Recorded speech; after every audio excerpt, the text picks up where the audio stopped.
Kalau kalian lagi cari laptop ringan buat kerja tapi bisa main game berat dan bisa pula jadi tablet, mungkin video ini bisa jadi solusinya. Halo, assalamualaikum warahmatullahi wabarakatuh. Selamat datang di channel Review Tech, channel tentang rakit PC semurah dan sekencang mungkin. Saya dikirimi lagi laptop oleh AMD. Kali ini bukan laptop yang fokus ke gaming ya, tapi walaupun bukan laptop gaming tetap bisa kok buat main game berat. Dengan layar touchscreen yang istimewa, laptop ini bagaikan kombinasi HP, laptop, dan konsol dalam satu device. Ini adalah HP Envy X360 14.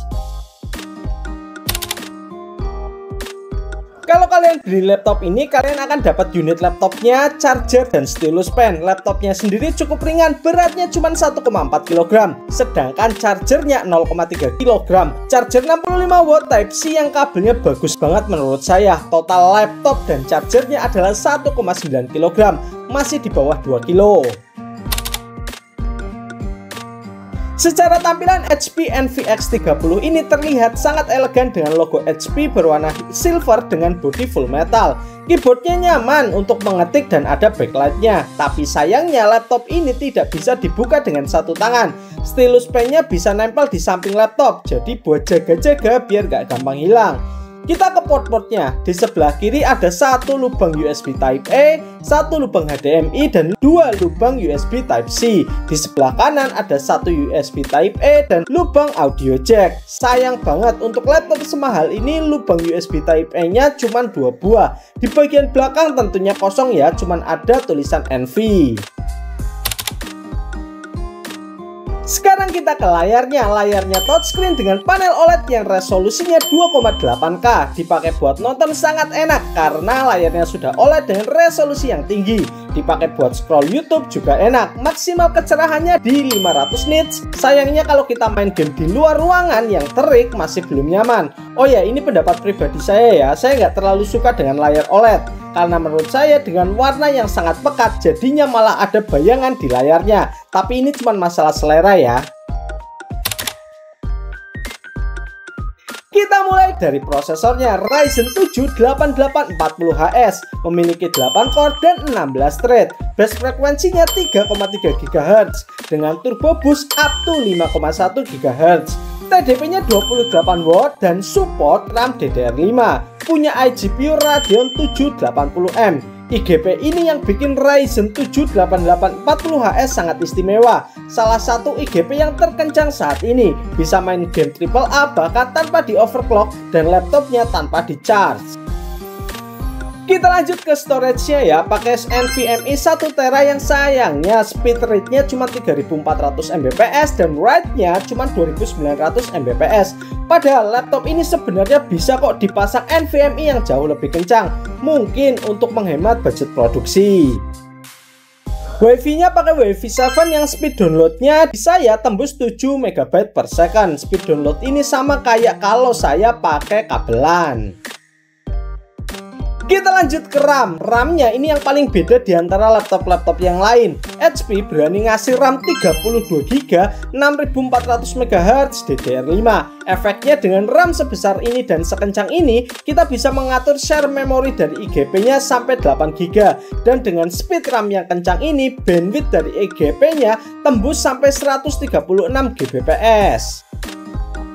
Baterainya sendiri 58 Wh. Selama saya pakai pengerjaan ringan seperti download dan copy game bisa kuat sekitar 8 jam. Dan ketika full gaming sekitar 3 jam. Nah, berapa sih harga pasaran dari laptop ini? Saat ini HP Envy X360 14 varian yang Ryzen 7 dibanderol di harga 19.300.000. Apakah worth untuk dibeli? Jawabannya tergantung. Kalau kalian adalah pekerja kantoran yang butuh laptop ringan, touchscreen, kencang, dan kalian sangat mobile, maka belilah laptop ini. Tapi kalau kalian kaum mendang-mending atau gamers, banyak kok yang jual laptop dengan prosesor Ryzen 7 8845HS ditambah dengan VGA RTX 4060 cuman di harga 15 juta.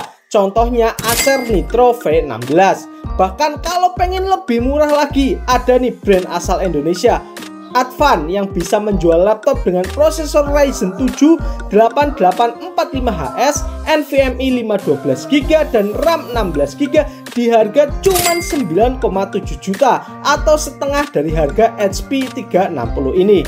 Pengen rasanya suatu saat saya bisa mereview laptop dalam negeri, Axio atau Advan, karena secara spek dan harganya sangat bisa untuk bersaing dengan brand-brand luar. Semua pengujian kali ini saya bikin berbeda dengan pengujian laptop yang lain karena laptop ini memang didesain dan diperuntukkan terutama untuk pekerja yang kerjanya sangat mobile. Tentunya saya akan tes laptop ini tanpa di-charge ya. Akibatnya apa mas? Hasil pengujian di laptop ini akan lebih rendah sekitar 30% dibandingkan kalau dalam kondisi di-charge.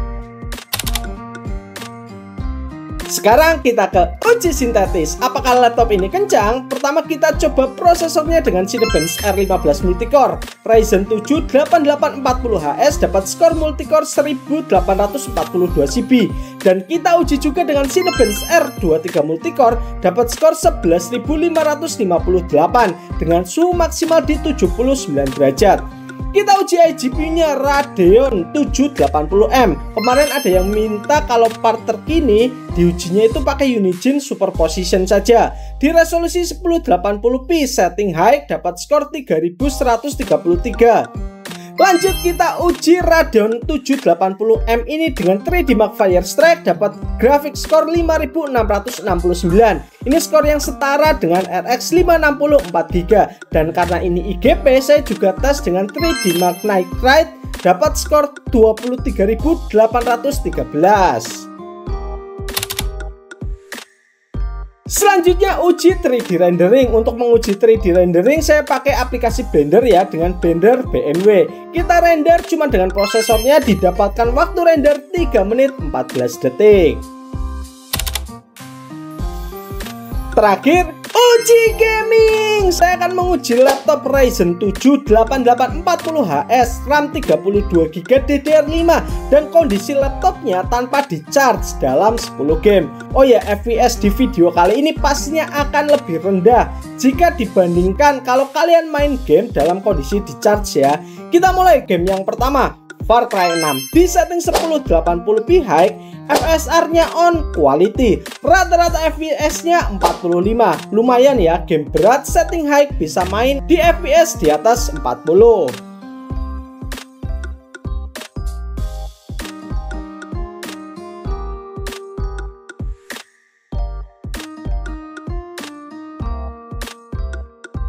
Game yang kedua, GTA 5 Offline. Di setting 1080p very high dapat 80-an FPS. Pastinya bisa lah buat main GTA 5 roleplay.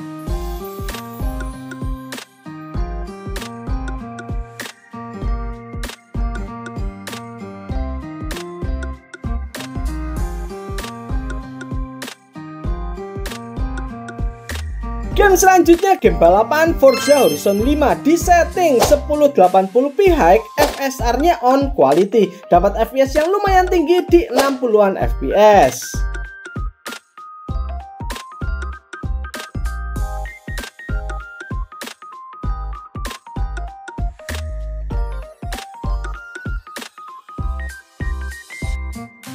Game selanjutnya Red Dead Redemption 2. Saya coba main di luar ruangan dalam kondisi terik, tapi ternyata laptop ini masih belum nyaman ya, masih terlalu gelap. Saya main di setting 1080p low dapat 30-40an FPS.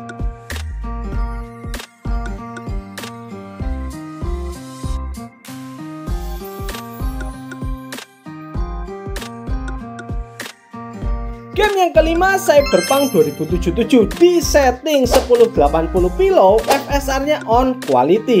Dapat 32 FPS rata-rata. Kalau main di medium atau di high, FPS-nya nanti di bawah 30.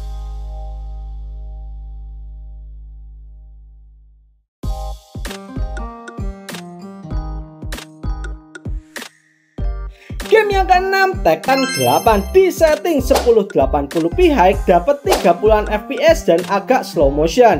Sedangkan kalau kita main di 1080p low dapat FPS stabil di 60 dan lancar.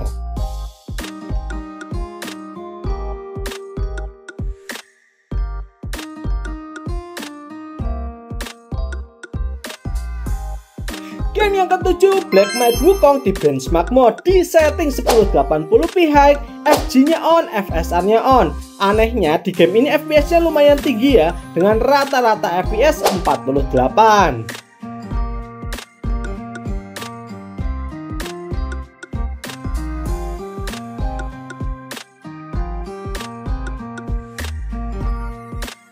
Selanjutnya game yang ke-8 kita coba di game kompetitif Dota 2 di setting 1080p best looking, ketika war dapat 30-an FPS dan ketika laning dapat 50-an FPS. Aneh di game Dota 2 ini kenapa bisa FPS-nya rendah banget ya. CPU dan GPU usage-nya juga tidak bisa 100%.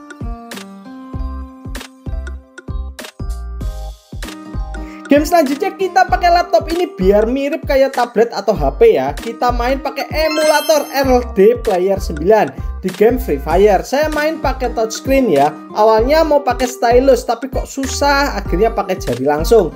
Tapi efeknya layarnya jadi banyak sidik jarinya. Saya main di setting 1080p, grafiknya ultra, dapat FPS lock di 60.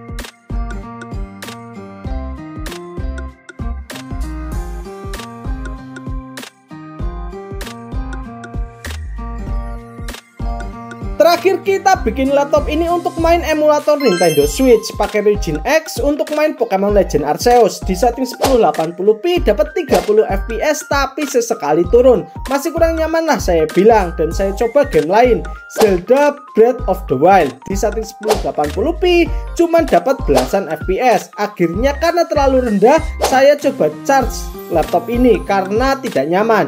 Ketika di charge bisa naik si FPS-nya ke 25 tapi masih beberapa kali patah-patah.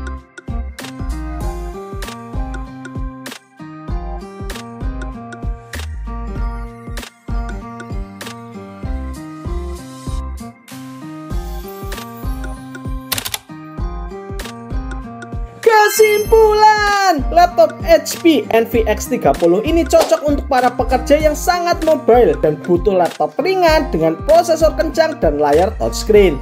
Prosesornya bagus banget, luar biasa kencang dengan IGP yang sangat luar biasa juga. Kekurangan dari laptop ini ada di harganya. Buat sebagian orang harga 19 juta pastinya terlalu mahal untuk laptop tanpa VGA tambahan. Padahal di brand Advan bahkan bisa jual laptop dengan prosesor yang serupa dengan harga cuman 9 jutaan.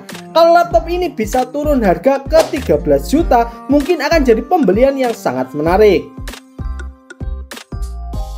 Terima kasih teman-teman sudah menonton video ini sampai akhir. Video selanjutnya 3-4 hari lagi ya. Sampai jumpa di video selanjutnya. Akhir kata wassalamualaikum warahmatullahi wabarakatuh.